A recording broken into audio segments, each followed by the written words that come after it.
నమస్తే. లా excellence Telugu current అఫైర్స్కి స్వాగతం. ముందుగా అందరికీ భోగి పండుగ శుభాకాంక్షలండి. ఇవాల్టి కొటేషన్ వచ్చేటప్పటికి డిపెండెన్స్ అండ్ ఇండిపెండెన్స్. ఇక్కడ డిపెండెన్స్ అండ్ ఇండిపెండెన్స్ అనేటటువంటివి థాట్, ఆలోచన. దాని గురించి మనం ఇక్కడ మాట్లాడుతున్నాం. నార్మల్ డిపెండెన్స్ కాదు. ఫర్ ఎగ్జాంపుల్, నాకు నీళ్ళు తెచ్చివ్వు అని మన ఇంట్లో వాళ్ళని అడగడం, అది డిపెండెన్స్. అలా ఆ విషయాల గురించి కాదు. కొంచెం డీపర్ లెవెల్లో మన థాట్స్, మనం తీసుకునేటటువంటి డెసిషన్స్, వాటికి సంబంధించినటువంటి డిపెండెన్స్ అనేటటువంటిది ఏ విధంగా ఉంటుంది. సో డిపెండెన్స్ అనేటటువంటిది మిజరీ, ఇండిపెండెన్స్ అనేటటువంటిది హ్యాపీనెస్ని ఇస్తుంది. థాట్లు, ఆలోచనలు. కానీ మనలో కొంతమందికి, చాలామందికి చెప్పాలంటే ఆలోచనలోనే సంకుచిత్వము అంటాము. అంటే ఆలోచించడానికి కూడా మనం ఓపెన్గా ఉండడం. అంటే మనం ఏదైనా ఒక పని చేయాలంటే దానికి ఇలా చేయాలి, ఎన్నో కన్స్ట్రెంట్స్ ఉంటాయి, ఇవన్నీ. కానీ ఆలోచించడం కూడా ఒక పరిధి దాటి ఆలోచించం చాలాసార్లు. సో దాన్ని మనం డిపెండెన్స్ అని అనుకోవచ్చు. సో ఆ డిపెండెన్స్ అనేటటువంటిది ఎప్పుడూ కూడా మనకి హ్యాపీనెస్ని దూరం చేస్తుంది. ఎలాగా ఒకసారి ఆలోచించండి. సరే, ముందుగా ఇవాళ ఆర్టికల్స్ ఏంటో చూసేద్దాం. అయితే ఇవాళ మనకు ఆర్టికల్స్ తక్కువే ఉన్నాయి. సో మనం చాలా క్విక్గానే దీన్ని కంప్లీట్ చేసేద్దాం. ఫస్ట్ వచ్చేటప్పటికి ఫార్మర్ చట్టాలకు సంబంధించి సుప్రీంకోర్టు అనేటటువంటిది ఫార్మర్ చట్టాలని పరిగణలోకి తీసుకొని వాటిని రివ్యూ చేస్తూ ఇదిగో ఒక ఎక్స్పర్ట్ ప్యానల్ని వేయాలి. ఆ ఎక్స్పర్ట్ ప్యానల్ అనేటటువంటిది గ్రీవాన్సెస్, అంటే ఫార్మర్స్ ఎదుర్కొంటున్నటువంటి సమస్యలు ఏంటి, ఆ విధంగా వాటి గురించి చర్చించాలి అని చెప్పేసి ఒక ఇంటరిమ్ ఆర్డర్, ఫైనల్ జడ్జ్మెంట్ కాదు, ఇంటరిమ్ ఆర్డర్ అనేటటువంటిది ఇవ్వడం జరిగింది. ఇక్కడ ఒక ఇంపార్టెంట్ విషయం ఏంటి అంటే, ఫస్ట్ ఆఫ్ ఆల్ ఫార్మ్ చట్టాలు, ఏవైతే అగ్రికల్చర్కి సంబంధించిన చట్టాలు ఉన్నాయో ఆ చట్టాలు మొత్తము నెగిటివ్, ప్రతి క్లాజ్ కూడా ఫార్మర్స్కి ఎగెనెస్ట్గా ఉంది అని మనం చెప్పలేము. ఎందుకని? ఫార్మర్ చట్టాల్లో కొంత బెనిఫిట్స్ కూడా ఉన్నాయి మనకి. సో అది మనం చెప్పలేం. రెండోది వచ్చేటప్పటికి ఫార్మర్స్ ఓన్లీ ఈ చట్టాల వల్లనే ఇప్పుడు ప్రొటెస్ట్లు చేస్తున్నారా అంటే, చట్టాలు అనేటటువంటివి ఒక బ్రేకింగ్ పాయింట్ లాంటివి అన్నమాట. సో అగ్రికల్చర్ సెక్టార్లో ఎన్నో రకాల ప్రాబ్లమ్స్ ఉన్నాయి. సో ఆ ప్రాబ్లమ్స్ అన్నీ అక్యుములేట్ అయ్యి ఏదో ఒక పాయింట్లో మనకి బర్స్ట్ అవుతుందంట, చూసారా? అలాగే ఇప్పుడు మనకు ప్రాబ్లమ్స్. సో ఈ అగ్రికల్చర్ సెక్టార్ ఎదుర్కొంటున్నటువంటి ఓవరాల్ ఇష్యూస్ ఏంటి, ఫార్మర్స్ ఇష్యూస్ ఏంటి అని చూడాలి. మూడోది, ప్రోగ్రెసివ్గా అగ్రికల్చర్ అనేటటువంటిది ఏ విధంగా సస్టైనబుల్గా ఉండాలి. సో సస్టైనబుల్ అగ్రికల్చర్ ఏ విధంగా ఉండాలి అన్న దాని గురించి ఆలోచించాలి. ఇవేమీ లేకుండా మనం ఓన్లీ అగ్రికల్చర్, దానికి సంబంధించి ఇంప్లిమెంటేషన్, ఫార్మర్ చట్టాలు, దాన్ని పోస్ట్పోన్ చేయాలి, దాని మీద ఇంటరిమ్ అంటే ఏంటి, మధ్యస్థమైనటువంటి ఆర్డర్ ఇవ్వడము, ఇదంతా కూడా ఎవరు చేయాల్సింది? ముందుగానే ఈ చట్టాలను పాస్ చేసే ముందు కన్సల్టేషన్స్ చేసి పార్లమెంట్ ద్వారాను, పార్లమెంటరీ స్టాండింగ్ కమిటీ ద్వారాను, వీటి ద్వారా జరగాల్సినటువంటి చర్యలు ఇవన్నీ. సుప్రీంకోర్టు ఇంటర్వ్యూన్ అయ్యి, సుప్రీంకోర్టు కాదు కదా ఒక కమిటీ నియమించి దాంట్లో ప్లస్ ఏంటి, మైనస్ ఏంటి, అగ్రికల్చర్ చట్టాల్లో ఉన్న చూడాల్సింది ఎవరు చూడాలి? ఎగ్జిక్యూటివ్. మన కొంతమంది స్టూడెంట్స్ డౌట్స్లో అడుగున్నారు కమెంట్స్లో.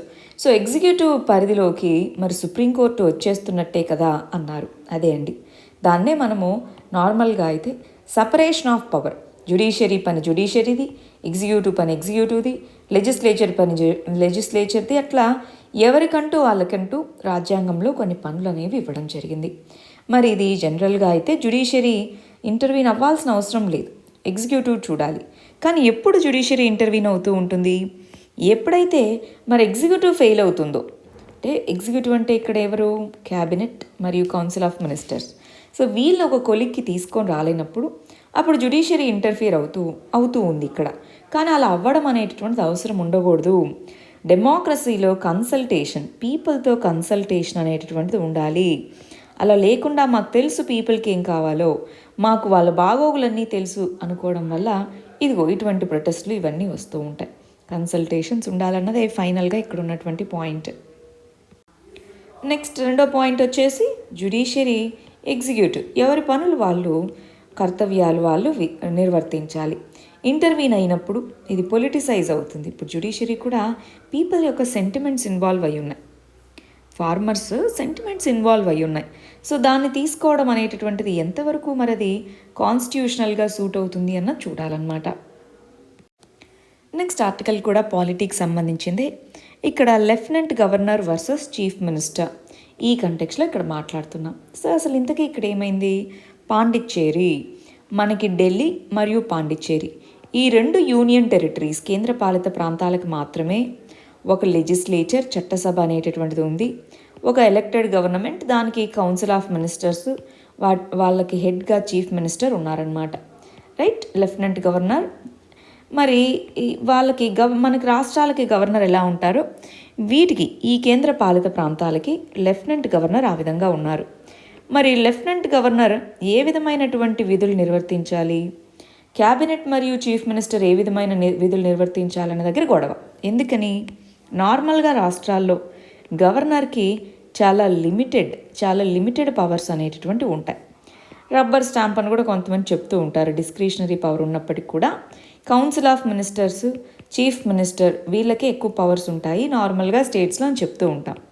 కానీ ఇన్ జనరల్ కేంద్ర పాలిత ప్రాంతాల్లో మనకి ఎక్కువ పవర్స్ అనేటటువంటివి ప్రెసిడెంట్ ఆఫ్ ఇండియాకి ఉంటాయి. ప్రెసిడెంట్ ఆఫ్ ఇండియా ఎవరి అడ్వైస్ ప్రకారం పనిచేస్తారు, కేంద్రం లెవెల్లో ఉండే కౌన్సిల్ ఆఫ్ మినిస్టర్స్. మరి లెఫ్టినెంట్ గవర్నర్ని ప్రెసిడెంట్ ఆఫ్ ఇండియా అపాయింట్ చేయడం ద్వారా లెఫ్టినెంట్ గవర్నర్కి ఎక్కువ పవర్స్ ఉన్నాయి అన్నట్టుగా మనం చూస్తూ ఉంటాం అనమాట. మిగిలిన కేంద్రపాలిత ప్రాంతాలు అలా ఉంటుంది. కానీ ఈ 2 ఢిల్లీ మరియు పాండిచ్చేరి, ఇప్పుడు మనకి జమ్మూ కాశ్మీర్ కూడా వచ్చేసింది. బట్ మనం ఈ రెండిటి గురించి మాట్లాడుతున్నాం ఎందుకంటే ఈ రెండిట్లో కాంట్రవర్సీ ఉంది కాబట్టి. ఇప్పుడు ఢిల్లీ పాండిచ్చేరినే కాకుండా జమ్మూ అండ్ కాశ్మీర్ అనేటటువంటి యూనియన్ టెరిటరీకి కూడా లెజిస్లేచర్ అనేటటువంటిది ఉంది. లదాఖ్కి లేదండి, జమ్మూ అండ్ కాశ్మీర్కి ఉంది. సో అలాంటి కంటెక్స్లో ఇవే ఎందుకు మాట్లాడుతున్నాం అంటే ప్రస్తుతానికి ఇవి న్యూస్లో కాంట్రవర్సీలో ఉన్నాయి. సరే, ఇది జనరల్గా మన కాన్స్టిట్యూషన్లో. మరి ఇప్పుడు ప్రాబ్లం ఏంటి, పాండిచ్చేరిలో లెఫ్టినెంట్ గవర్నర్ ఏమో ప్రతి దాంట్లోనూ ఇంటర్ఫియర్ అవుతున్నారు అన్నటువంటిది అక్కడ సీఎం మరియు కౌన్సిల్ ఆఫ్ మినిస్టర్స్ చెప్తూ ఉన్నటువంటిది. ఇప్పుడు మామూలు స్టేట్స్లో ప్రతిరోజు ఇన్వాల్వ్ అవ్వరు కదా, డే టు డే ఈవెంట్స్లో ఇన్వాల్వ్ అవ్వరు. సో మీరెందుకు ఇన్వాల్వ్ అవుతున్నారు, మమ్మల్ని ప్రజలు ఎన్నుకున్నారు కదా, మాకు డెసిషన్ మేకింగ్ పవర్ ఉంటుంది కదా అని చీఫ్ మినిస్టర్ మరియు వీళ్ళంతా, లేదు యూనియన్ టెరిటరీలో నాకు ఎక్కువ పవర్స్ ఉంటాయని లెఫ్టినెంట్ గవర్నర్, ఈ విధంగా గొడవలు జరుగుతూ ఉన్నాయి. దీనికి సంబంధించి సుప్రీంకోర్టు తీర్పు ఇచ్చింది. అయినా సరే మరి గొడవలు అనేటటువంటివి జరుగుతూ ఉన్నాయన్నమాట. ప్రొటెస్ట్లు చేసుకోవడం, అసలు ఒకరితో ఒకరు మాట్లాడుకోకపోవడం, ఇలాంటివన్నీ జరుగుతూ ఉన్నాయన్నమాట ఇక్కడ. దాంతోపాటు రీసెంట్గా కొంత ప్రొటెస్ట్లు చేశారు వీళ్ళు. ఏమని, ఈ లెఫ్టినెంట్ గవర్నర్ తీసేయాలి అని చెప్పేసి ఆ యూనియన్ టెరిటరీకి సంబంధించిన పార్టీ ఎవరైతే పార్టీ సభ్యులు, కౌన్సిల్ ఆఫ్ మినిస్టర్స్ వీళ్ళు ఎవరైతే ఉన్నారో, ఈయన మా యొక్క పనులకు అంతరాయం ఈమె కిరణ్ బేది అనమాట, మా యొక్క పనులకు అంతరాయం కలిగిస్తున్నారు, తీసేయాలి అన్నట్టుగా కొంత ప్రొటెస్ట్లు కూడా గవర్నమెంటే ప్రొటెస్ట్ చేయాల్సిన పరిస్థితి వచ్చింది. దీనికి సంబంధించి ఒక ఇంపార్టెంట్ సుప్రీంకోర్టు జడ్జిమెంట్ ఉందండి, అదేంటో చూద్దామా. అది K Lakshminarayan versus Union of India case 2019లో సుప్రీంకోర్టు ఏం చెప్పిందంటే, యూనిజన్ చీఫ్ మినిస్టర్ మరియు లెఫ్టినెంట్ గవర్నర్ కలిసి పనిచేయాలి, డివిజన్లో కాదు, విడిపోయి కాదు. ఎలక్టెడ్ రిప్రజెంటేటివ్స్ వాళ్ళంతా, యూనియన్ టెరిటరీలో లెఫ్టినెంట్ గవర్నర్కి స్పెషల్ రెస్పాన్సిబిలిటీస్ ఉన్నాయి, కానీ ఎలక్టెడ్ రిప్రజెంటేటివ్స్ కాబట్టి బ్యాలెన్స్ ఉండాలి, అంతేగాని డివిజన్లో పనిచేయకూడదు. K Lakshminarayan versus Union of India అన్న కేసులో సుప్రీంకోర్టు చెప్పబడినటువంటి తీర్పు ఇది. అయినా సరే డే టు డే ఈవెంట్స్లో మరి ఇన్వాల్వ్ అవుతున్నారు లెఫ్టినెంట్ గవర్నర్. ఎస్పెషల్లీ అండి ఇలాంటి గొడవలు ఎప్పుడు వస్తూ ఉంటాయంటే, ఆ లెఫ్టినెంట్ గవర్నర్ కానీ వేరే పార్టీకి సంబంధించిన వ్యక్తి, అంటే ఇప్పుడు సెంటర్ అపాయింట్ చేస్తుంది కాబట్టి సెంటర్లో ఉన్నటువంటి పార్టీ స్టేట్ లేదా యూనియన్ టెరిటరీస్లో గవర్నమెంట్లో ఉన్న పార్టీ డిఫరెంట్ అయినప్పుడు ఇలాంటి గొడవలు జరుగుతూ ఉంటాయన్నమాట. దీనికి సంబంధించి చర్యలు అనేవి చేపట్టాలి. ఇదిగో ఈ విధంగా కోఆర్డినేషన్ అనేది ఉండాలి. ఎప్పుడూ గొడవ పడుతూ ఉంటే అడ్మినిస్ట్రేషన్ కుంటుపడుతుంది. ఎవరు నష్టపోతారు, అల్టిమేట్గా ప్రజలు నష్టపోతారు. సో ప్రజలు పబ్లిక్ వెల్ఫేర్ కోసమే కదా మనం అందరము ఉండేది. సో అందరం కలిసి చేయాలి అన్నదే సుప్రీంకోర్టు యొక్క తీర్పు అన్నమాట. నెక్స్ట్ ఆర్టికల్ వచ్చేటప్పటికి ఇంటర్నేషనల్ రిలేషన్స్లో చదువుకుంటాము. సార్క్ అనేటటువంటి గ్రూపింగ్ దాన్ని రివైవ్ చేయాలి అని చెప్తున్నారు. ఇంతకీ ఈ సార్క్ అంటే ఏంటి, సార్క్ని ఎందుకు రివైవ్ చేయాలి, దాని యొక్క ఇంపార్టెన్స్ ఏంటి, ఇది మనం కొద్దిగా చూద్దామండి. రీసెంట్గా మనకి ఫారిన్ పాలసీ చేంజెస్ ఈ విధంగా కొన్ని విషయాలు మాట్లాడుతూ ఉన్నారు. ఇండియా యొక్క ఫారిన్ పాలసీలో మనకి మన చుట్టుపక్కల ఉన్న చాలా దేశాలతో మనకి గొడవలు ఉన్నాయి. ప్రస్తుతానికి మనం చూస్తే అవి పెరుగుతూ ఉన్నాయి కొంత. చాలా కంట్రీస్ చైనా వైపు మొగ్గు చూపుతూ ఉన్నాయి. సో ఇలాంటి కంటెక్స్లో ఏ విధంగా మన ఫారిన్ పాలసీ ఉండాలి, దానికి సంబంధించి మనకి ఇక్కడ ఎస్పెషలీ సార్క్ అనేటటువంటి గ్రూపింగ్కి సంబంధించి ఈ పర్టికులర్ ఆర్టికల్లో రాశారు. మరి ఒకసారి ఓవరాల్గా కూడా అసలు ఆ సార్క్ గ్రూపింగ్ ఏంటో, దానికి ఉన్నటువంటి ఇంపార్టెన్స్ ఏంటో అది మనం ఒకసారి చూసేద్దామా. చూడండి, సార్క్ అంటే south Asian association for regional cooperation కోసం సౌత్ ఏషియన్ అసోసియేషన్ అన్నమాట. దీంట్లో మనకి 8 దేశాలు ఉన్నాయి, మన సౌత్ ఏషియన్ దేశాలు. మనకి ఇక్కడ మనం చూస్తే మనం పాకిస్తాన్ ఉంది, మనం ఇండియా. సో ఈ 2 దేశాలు ఉన్నాయి. సో ఏది చేద్దామన్నా సరే ఈ 2 దేశాల మధ్య ఉన్నటువంటి గొడవలు ఈ గ్రూపింగ్ గొడవల్లో వచ్చేసి ఇబ్బందులు తలెత్తుతూ ఉన్నాయి. మనకి చాలా అసలు మన ఉరి అటాక్స్ తర్వాత అసలు సార్క్ మీటింగే జరగలేదు. అంటే ఇది రీజనల్ గ్రూపింగ్. ఈ రీజనల్ గ్రూపింగ్లో మరి ఓవరాల్గా 2 దేశాల బైలేటరల్ ఇష్యూసే డామినేట్ చేస్తున్నాయన్నది విషయం. దానికోసం మనం బిమ్స్టెక్ అనేటటువంటి గ్రూపింగ్కి Bay of Bengal initiative for multi sectoral technical and economic cooperation అంటున్నాం. ఈ బిమ్స్టెక్ అనేటటువంటి గ్రూపింగ్కి మనం ఎక్కువ ఇంపార్టెన్స్ ఇస్తూ వస్తున్నాం అన్నమాట. సార్క్ అనే గ్రూపింగ్లో కొన్ని ఇష్యూస్ అనేవి ఉన్నాయి కాబట్టి బిమ్స్టెక్కి ఇష్యూస్ ఇస్తూ ఉన్నాం. కానీ కల్చరల్గా చూసుకున్నా, జాగ్రఫికల్ వైజ్గా చూసుకున్నా, ఏ విధంగా చూసుకున్నా సరే మనకి సార్క్ అనేటటువంటి గ్రూపింగ్తో ఎక్కువ సారూప్యతలు అనేటటువంటి ఉన్నాయి కంట్రీస్, సార్క్ గ్రూపింగ్లో ఉన్న కంట్రీస్తో. సో అందుకోసం దాన్ని మనం నెగ్లెక్ట్ చేయకూడదు అన్నటువంటిదే ఇక్కడ చెప్తున్నటువంటి విషయం. సార్క్ అనే గ్రూప్ని నెగ్లెక్ట్ చేయొద్దు అన్నటువంటిది. మరి ఏ విధంగా నెగ్లిజెన్స్ చేయకుండా ఉండాలి, సార్క్ని ఏ విధంగా ప్రమోట్ చేయాలి? బైలేటరల్ రిలేషన్స్ కాదు, అది రీజనల్ గ్రూపింగ్ మాత్రమే.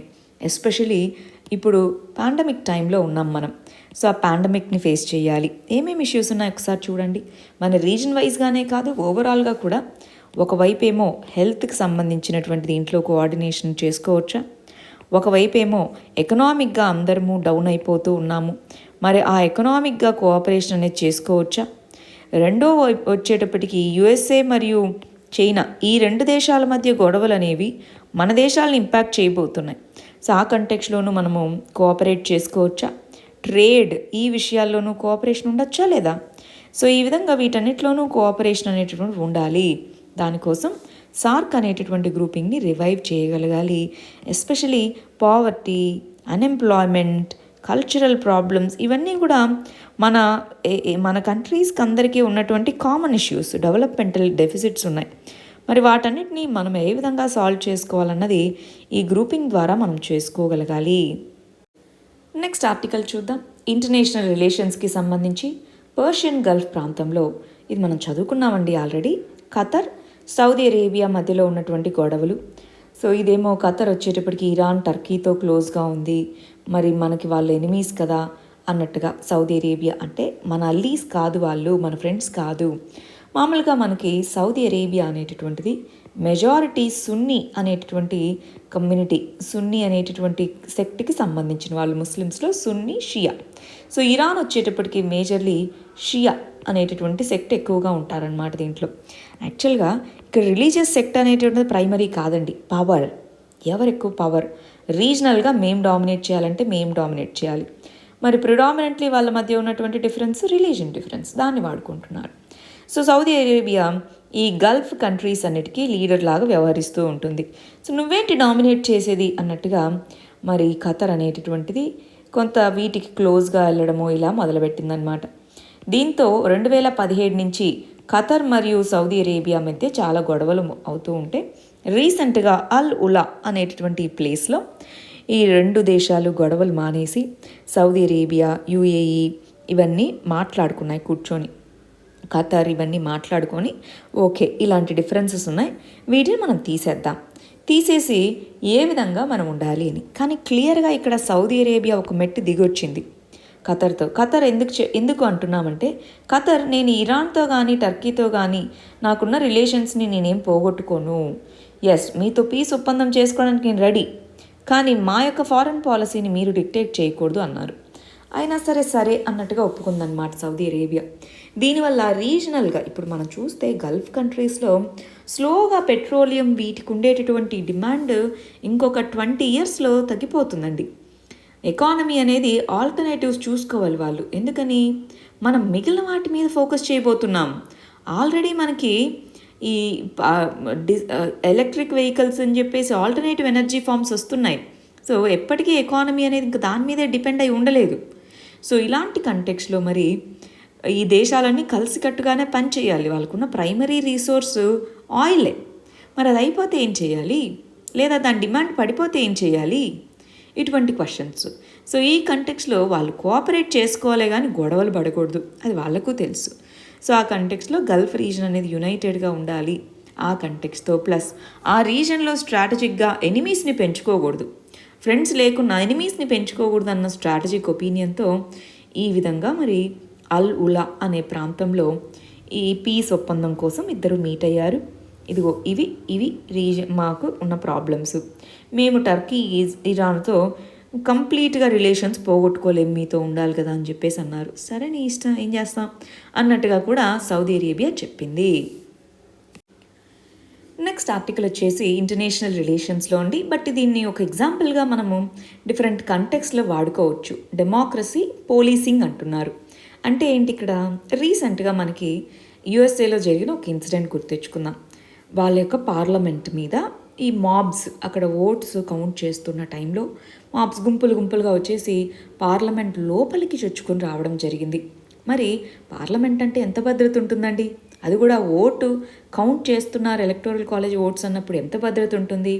అలాంటి దాన్ని మరి చీల్చుకొని వాళ్ళు లోపలికి వచ్చేసి మీరు చూసే ఉంటారు, రకరకాలుగా కుర్చీల్లో కూర్చోవడము, డిఫరెంట్ పోజులు ఇవ్వడము, ఇలా రకరకాలుగా చేశారు.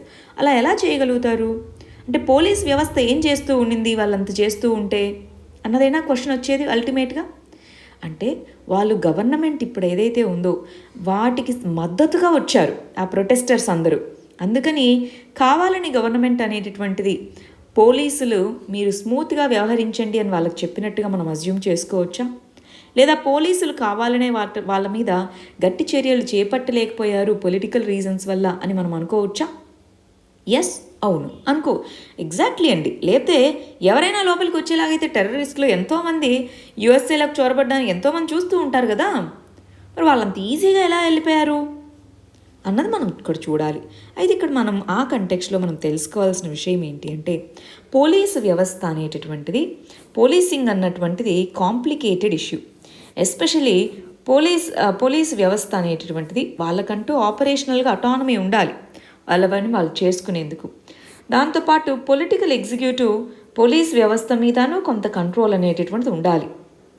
పోలీస్ వ్యవస్థ ఇచ్చిన పవర్స్ కంటే అతిగా వాడుకోకుండా చూడడానికి ఖచ్చితంగా పొలిటికల్ కంట్రోల్ అనేది ఉండాలి.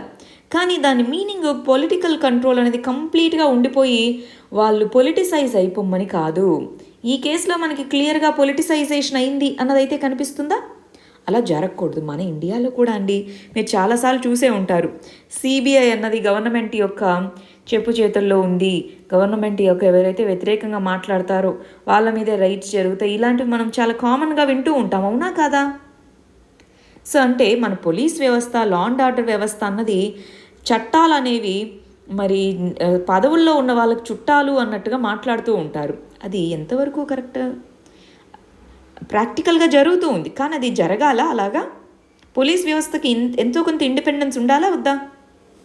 పొలిటికల్ ప్రెషర్స్, పొలిటికల్ ఇన్ఫ్లుయెన్స్ అనేటటువంటిది డెమోక్రసీలో పోలీసింగ్ వ్యవస్థని చాలా నెగిటివ్ వేలో ఇంపాక్ట్ చేస్తుంది. అది ఇక్కడ ఒకే ఒక పాయింట్ మనం తీసుకోవాల్సిన ఒకే ఒక పాయింట్ యుఎస్ఏలో జరిగింది ఎగ్జాంపుల్. నెక్స్ట్ ఆర్టికల్ చూడండి, సోషల్ జస్టిస్కి సంబంధించి చదువుతాం. లేబర్ చట్టాలు అనే దానికి సంబంధించి లేబర్ కోడ్స్ అంటాం. మనకి 2019లో కోడ్ ఆన్ వేజెస్ అనేది పాస్ చేయడం జరిగింది. 2020లో 3 లేబర్ చట్టాలు అనేవి పాస్ అయ్యాయి. ఆ కంటెక్స్లో వాటిని ఏప్రిల్ 1 నుంచి అంటే కొత్త ఫైనాన్షియల్ ఇయర్ నుంచి ఇంప్లిమెంట్ చేయబోతున్నారు అంటున్నారు కదా. మరి దాంట్లో ఉన్నటువంటి ఇష్యూస్ని మనకి ఎప్పుడైనా సరే ఒక చట్టం అనేది పాస్ చేసినప్పుడు అండి అది జస్ట్ స్కెలిటన్ మాత్రమే, బ్రీఫ్గా ఇవి గోల్స్ అని ఉంటాయి. వాటిని మళ్ళీ దానికి రూల్స్ అనేవి ప్రపోజ్ చేస్తారు. ప్రతి ఒక్కదానికి డీటెయిల్డ్గా ఎలా ఇంప్లిమెంట్ చేయాలి అన్నదానికి రూల్స్ అనేటటువంటివి ఇష్యూ చేస్తారు. సో మరి ఆ రూల్స్ ఏ విధంగా ఉన్నాయి ఏంటి అన్నటువంటి దాన్ని క్లియర్గా చూడాలి. అప్పుడే చట్టాల ఇంప్లిమెంటేషన్ ఎలా ఉంది అని ఎప్పుడు తెలుస్తుంది? ఇప్పుడు తెలుస్తుందంటే ఆ రూల్స్ మనకు ప్రాపర్గా ఉన్నప్పుడు మాత్రమే. మరి ఆ కంటెక్స్లో లేబర్ కోడ్స్ అనేవి ఇంప్లిమెంట్ చేయబోతున్నారు కదా, కనీసం ఆ రూల్స్ ఫ్రేమ్ చేసేటప్పుడు మరి ఏ విధంగా వివిధ రకాల యూనియన్స్ని కన్సల్ట్ చేయాలి, అసలు ఆ కన్సల్టేషన్స్ నుంచి బయటకు వచ్చేస్తున్నాం మేము అసలు ఆ కన్సల్టేషన్స్లో కూడా పార్టిసిపేట్ చేయమని చెప్తున్నారు. ఎందుకు చెప్తున్నారు? ఎందుకు కన్సల్ట్ చేయము అంటున్నారు? ఎందుకంటే చాలా లేబర్ యూనియన్స్ ఆ చట్టాలని క్రిటిసైజ్ చేస్తున్నాయి. ఎందుకు క్రిటిసైజ్ చేస్తున్నాయి అది మనకు తెలియాలి. అంటే అసలు ఏ విధమైన అడ్వాంటేజెస్ అనేటటువంటి ఉన్నాయి లేబర్ చట్టాలకి, అసలు ఏం లేబర్ చట్టాలు, వాటికి ఉన్నటువంటి అడ్వాంటేజెస్ ఏంటి, వాటికి ఉన్న ప్రాబ్లమ్స్ ఏంటి అని తెలియాలి. మనము ఒక ఇంపార్టెంట్ వీడియో చేశామండి. ఓవరాల్గా 4 లేబర్ కోడ్స్ని తీసుకొని వాటి యొక్క అడ్వాంటేజెస్, కన్స్ట్రెయింట్స్ ఇలా చేశాం. ఒక్కసారి ఆ వీడియో చూస్తారా? మన ఛానల్లో ఉంది. ఆల్రెడీ మీరు చూసే ఉంటారు అనుకుంటున్నాను. ఒకవేళ చూడకపోతే ఒకసారి ఆ వీడియో చూడండి. Code on wages, code on social safety, occupational safety code, industrial relations code, ఇట్లా 4 ఉన్నాయి. వాటికి సంబంధించిన అడ్వాంటేజెస్ ఇవన్నీ మనం క్లియర్గా ఆ వీడియోలో చదువుకున్నాం. సో ఇప్పుడు దాన్ని మళ్ళీ రిపీట్ చేయడం బదులు ఒక 20 మినిట్స్ ఎంతో ఉంటుంది. ఆ వీడియో చూస్తే మీకు చాలా క్లారిటీ వస్తుంది. అందుకోసం ఆ వీడియో ఒక్కసారి చూడండి. ఇదిగోండి, కన్సర్న్స్ ఏమున్నాయి, అడ్వాంటేజెస్ ఏమున్నాయి, అట్లా దాంట్లో నీట్గా చదువుకున్నాం. ఒకసారి చూడండి. చూస్తే ఎందుకు లేబర్ యూనియన్స్ అనేవి ఎందుకు మేము కన్సల్టేషన్స్కి వెళ్ళమంటున్నాయి మనకు క్లారిటీ వస్తుంది. నెక్స్ట్ ఆర్టికల్ వచ్చేటప్పటికి ఇంటర్నేషనల్ రిలేషన్స్కి సంబంధించినటువంటిది. యునైటెడ్ నేషన్స్ సెక్యూరిటీ కౌన్సిల్ యుఎన్ఎస్సిలో మనం నాన్ పర్మనెంట్ మెంబర్. యుఎన్ఎస్సి ఐక్యరాజ్య సమితి యొక్క భద్రతా మండలి అంటాం. దాంట్లో మనకి P5 అంటాం. పర్మనెంట్గా 5 దేశాలు ఉన్నాయి, నాన్ పర్మనెంట్ దేశాలు ఉన్నాయి. మరి పర్మనెంట్, నాన్ పర్మనెంట్ దేశాలని మనం కన్సిడర్ చేసినప్పుడు నాన్ పర్మనెంట్ దేశాలు 10 దేశాలు. వాటిలో రీసెంట్గా ఎన్నికవ్వబడటం జరిగింది ఇండియా అన్నమాట. దానికి సంబంధించినటువంటి దాంట్లో మాట్లాడుతూ ఇదిగో యునైటెడ్ నేషన్ సెక్యూరిటీ కౌన్సిల్కి సంబంధించి టెర్రరిజం మీద అందరూ కలిసికట్టుగా పనిచేయాలి. అది అందరికీ థ్రెట్టే, ఒక మాకే కాదు అందరికీ థ్రెట్టే. మరి కొన్ని కంట్రీస్ ఎస్పెషల్లీ యుఎస్ఏ ఏం చేస్తూ ఉంటుందంటే వాళ్ళకి ఏ కంట్రీతో అన్న అవసరం ఉంది అంటే వాళ్ళని గుడ్ అని, లేదు అంటే బ్యాడ్ అని అలా చెప్తూ ఉంటుంది. సో ఎక్కడా కూడా గుడ్ టెర్రరిస్ట్, బ్యాడ్ టెర్రరిస్ట్ అనే వాళ్ళు ఉండరు. టెర్రరిస్ట్ అనేవాళ్ళు టెర్రరిస్టులు మాత్రమే, గుడ్ అండ్ బ్యాడ్ అనేది ఉండదు. సో అందరూ కలిసికట్టుగా పనిచేయాలి. ఇక్కడ పాకిస్తాన్, చైనా ఇవి హ్యాండ్ ఇన్ గ్లోవ్ అంటారు. హ్యాండ్ ఇన్ గ్లోవ్ అంటే ఇద్దరూ కలిసికట్టుగా కావాలని ఈ టెర్రరిజం వాటిపైన ఏ విధమైన చర్యలు తీసుకోవట్లేదు. ఏదో నామమాత్రంగానే పాకిస్తాన్ ఇవి FATFలో ఏ విధంగానూ వాళ్ళకి ఇంపాక్ట్ ఉండకూడదని చర్యలు తీసుకుంటున్నాయి తప్ప సీరియస్గా వాటిని పరిగణించట్లేదు. మేము ఎన్నిసార్లు ఎవిడెన్స్ ఇచ్చినా సరే వాళ్ళు దాన్ని కన్సిడర్ చేయట్లేదు. అటు ఇంటర్నేషనల్గాను దాని మీద పెద్దగా యాక్షన్ తీసుకోవట్లేదు. సో దీన్ని ఖండించాలి అన్నటువంటిది మన ఎక్స్టర్నల్ అఫైర్స్ మినిస్టర్ చెప్పినటువంటిది. ఇదిగో మరి టెర్రరిస్ట్గా కొంతమంది ఎంటిటీస్ని, ఇండివిజువల్స్ని గుర్తించడంలో యునైటెడ్ నేషన్ సెక్యూరిటీ కౌన్సిల్ కూడా డిలే చేస్తూ ఉంది. అలా జరగకుండా ఉండాలి అన్నటువంటిదే ఇండియా చెప్తున్నటువంటి పాయింట్ అన్నమాట. ఎందుకని ఇందాకే చెప్పాం, టెర్రరిజం అందరికీ థ్రెట్టే. ఏ కంట్రీ ఎంకరేజ్ చేస్తున్నాయో వాళ్ళకు కూడా థ్రెట్టే. అది ఇక్కడ తెలుసుకోవాల్సిన విషయం. ఇది యునైటెడ్ నేషన్ సెక్యూరిటీ కౌన్సిల్కి సంబంధించిన బేసిక్ ఇన్ఫర్మేషన్ అండి. 1945లో ఫామ్ అయింది. 5 పర్మనెంట్ సభ్య దేశాలు, వీటికి వీటో పవర్ అనేవి ఉంటాయి. మిగిలిన 10 దేశాలు, నాన్ పర్మనెంట్ దేశాలు ఏవైతే ఉన్నాయో వాటికి వీటో పవర్ ఉండదు. యునైటెడ్ నేషన్ సెక్యూరిటీ కౌన్సిల్ రెజల్యూషన్స్ని పాస్ చేస్తూ ఉంటుంది, శాంక్షన్స్ని ఇంపోజ్ చేస్తూ ఉంటుంది, పీస్ కీపింగ్ ఫోర్సెస్ని లాస్ట్ రిసార్ట్లో వాడుకుంటూ ఉంటుంది. ఈ విధంగా మనకి దీంతో కొన్ని ఇవి ఉన్నాయి. కానీ చాలా ప్రాంతాల్లో సెక్యూరిటీ ఇష్యూస్కి దెబ్బ కలుగుతున్నా సరే యునైటెడ్ నేషన్స్ సెక్యూరిటీ కౌన్సిల్ ప్రాపర్గా రెస్పాండ్ అవ్వట్లేదు అన్నటువంటిది క్రిటిసిజం అన్నమాట. నెక్స్ట్ ఆర్టికల్ వచ్చేటప్పటికి ఇండియా నేపాల్ రిలేషన్స్కి సంబంధించి నిన్న కూడా చదువుకున్నాం, అవునా కాదా? ఈక్వాలిటీ బేసిస్తో మమ్మల్ని ట్రీట్ చేయాలి అన్నట్టుగా చెప్పారు. సో ఇక్కడ ఇండియా నేపాల్ రిలేషన్స్లో ఉన్నటువంటి ప్రాబ్లమ్స్లో ప్రైమరీగా ఉన్నటువంటిది బార్డర్ డిస్ప్యూట్ అండి. బార్డర్ డిస్ప్యూట్ 2 ప్లేసెస్లో ఉందన్నమాట ఇండియా నేపాల్ మధ్యలో. ఎక్కడెక్కడ బార్డర్ డిస్ప్యూట్స్ అనేటటువంటివి ఉన్నాయి. ఒకటి కాలపాని అనేటటువంటి ఏరియా. కాలపాని అనేటటువంటిది ఉత్తరాఖండ్. సో ఆ ప్రాంతానికి మరియు నేపాల్ మధ్యలో ఉండేటటువంటి ఏరియా. రెండోది సుస్తా అనేటటువంటి ఏరియా. ఈ 2 ఏరియాస్లో బార్డర్ డిస్ప్యూట్స్ ఉన్నాయి. అవి కాకుండా ఇదిగో మా యొక్క పొలిటికల్ ఇంటర్ఫియరెన్స్, మా యొక్క లోకల్ ఇష్యూస్లో, మా కంట్రీ ఇష్యూస్లో ఎందుకు ఇండియా ఇంటర్ఫియర్ అవుతుంది అన్నట్టుగా పొలిటికల్ ఇంటర్ఫియరెన్స్ అన్నది ఇంకొక ఇష్యూ.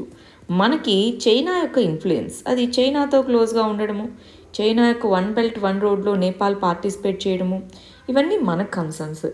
ఈ విధంగా ఉన్నటువంటి వాటిలో కాలపాని డిస్ప్యూట్ అనేటటువంటిది మరి మనకి నేపాల్ యొక్క ఫారిన్ మినిస్టర్ మన ఇండియాను విజిట్ చేయబోతున్నారు, దాంట్లో మాట్లాడబోతున్నారు. సో రీసెంట్గా ఏమైందంటే డిస్ప్యూట్ ఉంది అన్నప్పుడు అక్కడ గవర్నమెంట్ ఒక కాన్స్టిట్యూషనల్ అమెండ్మెంట్ పాస్ చేసి వాళ్ళ యొక్క మ్యాప్లో కాలపాని ఏరియాని చేర్చుకోవడం జరిగింది. చేర్చుకున్నప్పుడు మళ్ళీ దాన్ని మార్చాలంటే మళ్ళీ కాన్స్టిట్యూషనల్ అమెండ్మెంట్ కావాలి. అది ఎంత కష్టం. సో పొలిటికల్ బెనిఫిట్స్ కోసం అలా చేసింది. డిస్ప్యూట్లో ఉన్నప్పుడు దాన్ని ఇంకా పెద్దది చేసేందుకు అది ఇండియా యొక్క స్టాండ్ అన్నమాట. ఎప్పటి నుంచో అది మా ఏరియా, ఏ విధంగా నేపాల్ క్లెయిమ్ చేసుకుంటుంది అన్నది మన యొక్క పాయింట్. నెక్స్ట్ ఆర్టికల్ వచ్చేటప్పటికి గవర్నాన్స్కి సంబంధించిందండి. రీసెంట్గా ఇలాంటి మీకు ఫార్వర్డ్ మెసేజెస్ చూసే ఉంటారు. వాట్సాప్ వద్దు, వాట్సాప్ తన ప్రైవసీ వీటిని మార్చింది, సో ఫేస్బుక్కి తన డేటా మొత్తం ఇస్తుంది ఇప్పుడు మార్కెటింగ్. నార్మల్ మెసేజెస్కి ఎలాగైతే నార్మల్గా మనకి రకరకాల మార్కెటింగ్ మెసేజెస్ వస్తాయో ఇంక ఇట్లా వాట్సాప్లో రాబోతున్నాయి. వాట్సాప్లో మనం పంపించుకునే మెసేజెస్లో ప్రైవసీ ఉండదు. ఇలాగ మనకి రకరకాలుగా వచ్చాయన్నమాట. దానికి క్లారిటీ ఇస్తూ వాట్సాప్ ఏ విధంగానూ ఎవరికి మధ్యను మరి ఈ విధమైనటువంటి డేటాని షేర్ చేసుకోదు అన్నది చెప్పారు. అయినా సరే మనకి ఈ విధమైనటువంటి సిగ్నల్ అనేది ఈ మధ్య రీసెంట్గా బాగా వినిపిస్తున్న పేరు అనమాట. అసలు ఏంటి వీటికి తేడాలు? ఎండ్ టు ఎండ్ ఎన్క్రిప్షన్ ఉందా? Yes, end to end encryption ఉంది. వీటిలో ఓపెన్ సోర్స్ కాదు అని చెప్తున్నారు. చార్ట్ బ్యాకప్స్ అనేవి ఎస్, థర్డ్ పార్టీ బ్యాకప్స్ అనేవి ఉంటాయి. ఇన్బిల్ట్ బ్యాకప్ ఇక్కడ లోకల్ బ్యాకప్ అనమాట. స్క్రీన్ సెక్యూరిటీ కానీ గ్రూప్ చాట్ సెక్యూరిటీ కానీ ఇట్లాంటి ఫెసిలిటీస్ లేవు, మాకున్నాయి అని చెప్పేసి సిగ్నల్ రీసెంట్గా మన ఇలాన్ మస్క్ యూజ్ సిగ్నల్ అని పెట్టారనమాట. యూజ్ సిగ్నల్ అంటే ఈ సిగ్నల్ అనేటటువంటి యాప్ వాట్సాప్ లాగా. సో దాన్ని పెట్టడంతో చాలామంది దాని వైపుగా వెళ్తూ ఉన్నారు, చాలామంది దాన్ని ప్రమోట్ కూడా చేస్తూ ఉన్నారు. నాకు కూడా చాలామంది పంపించారనమాట, సిగ్నల్ని వాడండి, సిగ్నల్ని వాడండి అని చెప్పేసి. రైట్, ఏది ఏమైనప్పటికీ మరి వాట్సాప్ యొక్క యూజర్స్ సడన్గా షిఫ్ట్ అయిపోతున్నారు సిగ్నల్ వైపుగా, సిగ్నల్ అనేటటువంటి యాప్ వైపుగా షిఫ్ట్ అయిపోతూ ఉన్నారు. ఈ కంటెక్స్లో మరి వాట్సాప్ ముందుకొచ్చి ఇదిగోండి మేమేమీ మార్పులు తీసుకొని రాలేదండి, దయచేసి ఉన్నవి లేనివి స్ప్రెడ్ చేసి మా బిజినెస్ని పోగొట్టద్దు, ప్రైవసీ అనేటువంటి ఎట్టి పరిస్థితుల్లో భంగం కలిగించము అని చెప్తుంది. కానీ ఆ ప్రైవసీ చట్టాలని మనం క్లియర్గా చదివి చూస్తే మనకు అర్థమయ్యే విషయం ఇదే అన్నమాట. ఇదిగో ప్రైవసీ పోతుంది, డేటా షేరింగ్ అనేటటువంటిది ఉంది కొత్త దాంట్లో, ఫిబ్రవరి ఏదో డేట్ అండి, ఆ డేట్ కల్లా అప్డేట్ చేసుకోవాలి మనం వాట్సాప్ని అన్నట్టుగా ప్రైవసీ పాలసీ తీసుకొని వచ్చింది. దాంతో బిజినెస్ అంతా ఇక్కడికి షిఫ్ట్ అవుతూ ఉంది. సరే, మరి ఇండియాలో ఏ విధమైనటువంటి రెగ్యులేషన్స్ ఉన్నాయండి ప్రైవసీ కోసం? స్పెసిఫిక్గా చెప్పాలంటే ఇప్పుడు మనకున్నది ఓన్లీ ఇన్ఫర్మేషన్ టెక్నాలజీ చట్టం మాత్రమే. ప్రైవసీ కోసం అని చెప్పేసి డేటా ప్రైవసీ చట్టాలు వీటిని తీసుకొని రావాలని రికమెండేషన్స్ వచ్చాయి. మరి బిల్స్ కూడా ఇంట్రడ్యూస్ చేశారు, చట్టాలను ఇంకా పాస్ చేయలేదు. డేటా ప్రైవసీ చట్టాలు అనేవి మన ఇండియాలో జస్ట్ వీక్గా ఐటీ చట్టం ద్వారా ఎన్ఫోర్స్ చేయబడుతున్నాయి తప్ప స్పెసిఫిక్గా ఏమీ లేవు. నెక్స్ట్ ఆర్టికల్ ఎకానమీకి సంబంధించినటువంటిదండి. ఎలక్ట్రిక్ వెహికల్స్కి సంబంధించి ఎలక్ట్రిక్ వెహికల్ కంపెనీస్లో చాలా కంపెనీస్ ఉన్నాయి. వాటిలో టెస్లా అనే కంపెనీ, టెస్లా మోటార్స్ అనేటటువంటిది ఇండియాలో ఎంటర్ అవబోతుంది అని చెప్తున్నారనమాట. మీకు తెలిసే ఉంటుంది, ఇలాన్ మస్క్ ఇప్పుడు వరల్డ్స్ రిచెస్ట్ పర్సన్. 738 టైమ్స్ 730, సుమారుగా 730 రెట్లు తన యొక్క షేర్ వాల్యూ, తన కంపెనీ యొక్క షేర్ వాల్యూ పెరగడంతో ఒక్క సంవత్సరం కాలంలోనే కొన్ని $1 బిలియన్ తనకున్నటువంటి షేర్స్ ఏవైతే తన కంపెనీలో ఉంటాయో వాటి ద్వారా అతనికి ఆదాయం పెరిగిందనమాట. దాంతో రిచెస్ట్ పర్సన్ అయ్యారు, అది వేరే విషయం. బట్ ఇక్కడ ఎలక్ట్రిక్ వెహికల్స్ అనేటటువంటివి ఇండియాలో రాబోతున్నాయి అని. కానీ మీరు కనుక ఆల్రెడీ చూసే ఉంటే టెస్లా కార్స్ 50 lakhs పైనే ఉన్నాయి, ఇప్పటి వరకు 50 lakhs పైనే అవుతాయి. మరి దానికి ఏ విధంగా ఆ ఎలక్ట్రిక్ వెహికల్స్ మన ఇండియన్ వీటికి ఏ విధంగా సూటబుల్గా మారుస్తారు, ప్రైసింగ్, ఇవన్నీ మనం చూడాల్సిన విషయాలు. బట్ ఏదేమైతేనేమి టెస్లా అనేటటువంటివి లాస్ట్ 3 ఇయర్స్గా ట్రై చేస్తూ ఉంది ఇండియన్ మార్కెట్లోకి రావాలి అని చెప్పేసి. అసలు ఎందుకు ఎలక్ట్రిక్ వెహికల్స్ ఉండాలండి ఇంతకీ? ఇండియాలో కూడా మీరు చూసే ఉంటారు, నీతి ఆయోగ్ మనం చాలా ఎలక్ట్రిక్ వెహికల్స్ని ప్రమోట్ చేయడానికి ట్రై చేస్తూ ఉన్నాం. సో అసలు ఎందుకు ఉండాలి ఎలక్ట్రిక్ వెహికల్స్? ఎన్విరాన్మెంట్ పరంగా చాలా ఉపయోగం కాబట్టి. ఇక్కడ చూడండి, దాని రిలేటెడ్గా ఫేమ్ స్కీమ్ అనేటటువంటిది ఉంది. Faster adoption of hybrid and electric vehicles అంటాం. సో ఫేమ్ స్కీమ్, దాంతోపాటు national electric mobility mission plan, ఇవి ఈ ఎలక్ట్రిక్ వెహికల్స్ని మరియు electric plus normal conventional combustion vehicles ఈ రెండింటినీ ప్రమోట్ చేయడానికి పాలసీ తీసుకొని వచ్చారనమాట. ఎన్విరాన్మెంట్ ఫ్రెండ్లీగా ఉంటుంది అని చెప్పేసి ఉద్దేశంతో. సరే, ఇవాళ మరి మన ఫైనల్ ఆర్టికల్ వచ్చేటప్పటికి సెక్యూరిటీ ఇష్యూస్కి సంబంధించిందండి. దీంట్లో ఏమేమి ఉన్నాయి? సైబర్ సెక్యూరిటీ అనేది ప్రైమరీ ఇష్యూ. ఏంటిది ఇంతకీ సైబర్ సెక్యూరిటీ అంటే? డేటా ప్రొటెక్షన్ అనేటటువంటిది బాగా మనకి ఇంపార్టెంట్ విషయం అయిపోయింది. ఎస్పెషలీ లాస్ట్ ఇయర్ మనం చూస్తే సైబర్ థ్రెట్స్, సైబర్ సెక్యూరిటీ అనేది చాలా మనకి ఇంపార్టెన్స్ అవ్వబోతూ ఉంది. సైబర్ థ్రెట్స్ అనేటటువంటివి, సైబర్ అటాక్స్ అనేటటువంటివి పెరుగుతూ ఉన్నాయి. ఎందుకంటే ఇప్పుడు చాలా వరకు వర్క్ ఫ్రమ్ హోమ్ అని రకరకాలుగా ప్రతి ఒక్కటి డిజిటైజ్ అయిపోతూ వస్తూ ఉందన్నమాట. ఇలాంటి కంటెక్స్లో సైబర్ థ్రెట్స్ని మేనేజ్ చేయడం అనేది ఒక ఇంపార్టెంట్ యాక్టివిటీగా మారింది. దాని మీద ప్రతి కంపెనీ ఇన్వెస్ట్ చేసుకోవాలి. అది ఇక్కడ మనం తెలుసుకున్నటువంటి ఇష్యూ. ఇది ఇవాల్టి మన మెయిన్స్ క్వశ్చన్ అండి. రైట్, దీనికి ఆన్సర్ రాయడానికి ప్రయత్నించండి. రేపు దీనికి ఆన్సర్ ఏంటో చూద్దాం. All the very best. Thank you very much.